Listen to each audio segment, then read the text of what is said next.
మన ఛానల్ని సపోర్ట్ చేసి ముందుకు నడుపుతున్న ప్రతి ఒక్కరికి నా హృదయపూర్వక నమస్కారాలు. ముందుగా మన ఛానల్ని ఎవరైనా ఫస్ట్ టైం చూస్తున్నట్లయితే మన ఛానల్ని సబ్స్క్రైబ్ చేసుకుని లైక్ చేసి షేర్ చేయండి.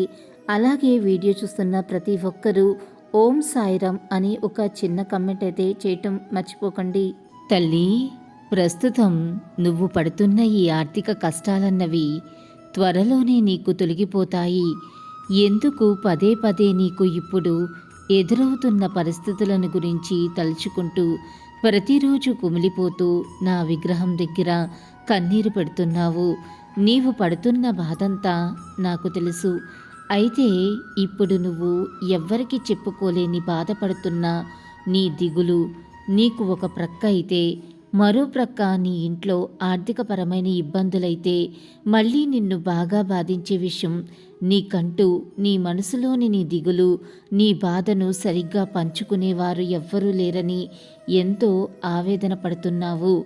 నీకు తల్లిదండ్రులు ఉన్నా లేకపోయినా ఈ షిరిడీనే నీకు పుట్టినిల్లు తల్లి. నేనుండగా నువ్వు దేనికి దిగులు చెందాల్సిన పని లేదమ్మా. నీ తోడపుట్టిన వారు నీకు మాట సహాయం కూడా చేయలేని పరిస్థితి వారిది. వాళ్ళ పరిస్థితుల కారణంగా నిన్ను ఎవ్వరూ పట్టించుకోవటం లేదు. కనీసం నీ మనసులో దిగులు చెప్పుకునేందుకు నా వారంటూ ఒక్కరైనా ఉంటే బాగుండు అని నువ్వు ఎంతగానో ఆవేదన చెందుతున్నావు. కానీ నీకు ఆ అవకాశం లేకుండా పోయింది కదా. నీ పుట్టింటికి ఎవ్వరూ రానివ్వటం లేదు. కనీసం కాస్త మనశ్శాంతి కోసమైనా నా వాళ్ళు అని పుట్టింటికి వెళ్దామన్నా నీకు ఆ దారి కూడా లేదు కదా. ఎందుకంటే సరిగ్గా ప్రేమ ఆప్యాయతలు పంచుకొని పుట్టిల్లు వల్ల ఆనందం ఏ ఆడపిల్లకి కలగదు. నీ మనసులోని బాధను గూడు కట్టుకుని ఎంతో దిగులు చెందుతూ నీ ఆరోగ్యాన్ని పాడు చేసుకుంటున్నావు తల్లి. నీ మీద ఎన్నో బరువు బాధ్యతలు ఉన్నాయి కదా. నీకంటూ నీ భర్త, నీ పిల్లలు, వీళ్ళందరి బాధ్యత నీవే కదా తల్లి. నీవు ఇక్కడ ఒక్కటి మర్చిపోతూ ఉన్నావు. నీకు చక్కగా ఒక కుటుంబం, నీకంటూ నీ పిల్లలు, నీ భర్త ఉన్నారమ్మా. నీ అవసరం వారికి ఎంతో ఉంది. వాళ్ళని నీవు జాగ్రత్తగా ప్రేమగా చూసుకోవాలి కదా. కానీ నువ్వు ఇంకా నేను ఒంటరిగా ఉన్నాననే ఆలోచనలతో ఉంటూ దిగులు చెందుతూ ఉన్నావు. ప్రస్తుతం ఇప్పుడు నీకు ప్రశాంతమైన మనసు కావాలి, అంతే కదా తల్లి. నేను నీకు తల్లి, తండ్రి, బంధువు, స్నేహితుడని అనుకో. నువ్వు నాతో ఎప్పుడైనా సరిగ్గా మాట్లాడావా? లేదుగా. ఎవరో కోసం బాధపడుతున్నావు. కానీ నీ ఇంట్లో నేను ఉన్నా ఏ రోజు నాతో సరిగ్గా మాట్లాడింది లేదుగా. నీవు కనుక నాతో మాట్లాడావంటే నేను నీకు ప్రశాంతతను చేకూరుస్తాను తల్లి. నీవు నీ పుట్టింటికి వెళ్ళి కనీసం ఒక్కరోజైనా ఉండలేకపోతున్నావు అని బాధపడుతున్నావు కదా. ఆ బాధను ఇప్పుడు వదిలే తల్లి. త్వరలోనే నేను నిన్ను షిరిడీకి తీసుకువెళ్తాను. ఈ రోజు నుండి ఈ షిరిడీనే నీకు పుట్టిల్లు తల్లి. నువ్వు ఎప్పుడు రావాలన్నా అప్పుడు నిన్ను షిరిడీకి తీసుకువెళ్ళే బాధ్యత నాది.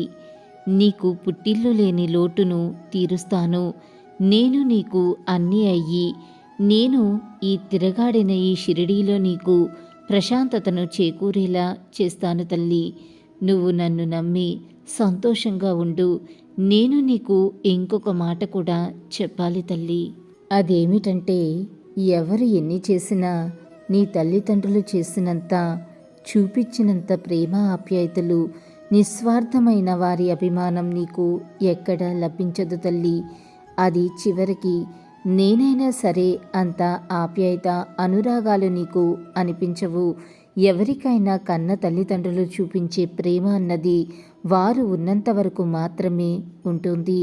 ఆ తర్వాత మనం ఆ ప్రేమని ఎవ్వరి దగ్గర నుండి కూడా ఆశించకూడదు, ఆశించలేము కూడా. నీకు అర్థమైంది కదా. ఎందుకంటే ఆశించి నిరాశ చెందటం తప్ప ఉపయోగం అంటూ ఏమీ ఉండదు తల్లి. కానీ నీకు నేను నా శక్తి మేరకు నీ తల్లిదండ్రులు మరిపించే ప్రేమ, ప్రశాంతతను అయితే ఇవ్వాలని నా వంతు ప్రయత్నం నేను చేస్తాను. నీకు ఉన్న ఇబ్బందులన్నీ తొలగిస్తాను తల్లి. నీకున్న ఆర్థికపరమైన సమస్యలన్నీ తప్పకుండా తీరుస్తాను. అప్పుడు కనీసం నీ దగ్గర ఉన్న నీ ఆర్థిక స్తోమతను చూసైనా కనీసం ప్రేమ నటిస్తూ అన్న నీ చుట్టూ తిరిగేవారు కొంతమంది నీకు దగ్గరవుతారు తల్లి. నువ్వు జాగ్రత్త పడుతూనే వాళ్లతో ఆనందంగా గడుపు. నీకు ఎటువంటి అన్యాయం జరగకుండా నేను తప్పకుండా చూసుకుంటాను.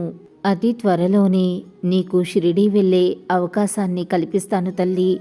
షిరిడీలో నా సన్నిధానంలో నీకు అద్భుతమైన ఆనందం పొందేలా చేస్తాను.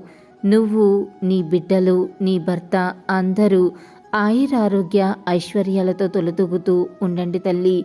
అతి త్వరలోనే నీ కుటుంబం యొక్క ఆర్థిక పరిస్థితి ఎంతో ఉన్నతంగా మారిపోతుంది. నన్ను నమ్ము. ఈ ద్వారకామాయిలో కూర్చుని నేను ఎన్నడూ అబద్ధం చెప్పను తల్లి. నీకు ప్రస్తుతం ఉన్నటువంటి ఆర్థికపరమైన కష్టాలన్నీ తొలగిపోయి అంతా సంతోషంగానే ఉంటుంది తల్లి. తప్పకుండా నీవు ఆనందంగా ఉంటావు. ఈ రోజు నుండి నా మాట విని సంతోషంగా ఉంటానని నాకు మాట ఇస్తావు కదా. మీకు అన్నీ మంచి జరగాలని, నీ మనసులో దిగులంతా వెళ్ళిపోవాలని నా యొక్క ఆశీస్సులు నీకు అందిస్తున్నాను తల్లి. నా మాట వింటావనే నమ్మకంతో. వీడియో నచ్చితే లైక్ చేయండి, షేర్ చేయండి. మరిన్ని ఇంట్రెస్టింగ్ వీడియోస్ కోసం మన ఛానల్ని తప్పకుండా సబ్స్క్రైబ్ చేసుకోవటం మర్చిపోకండి. ఇంకొక సరికొత్త వీడియోలో మళ్ళీ కలుసుకుందాం. అంతవరకు సర్వే జన సుఖినో భవంతు. Thanks for watching.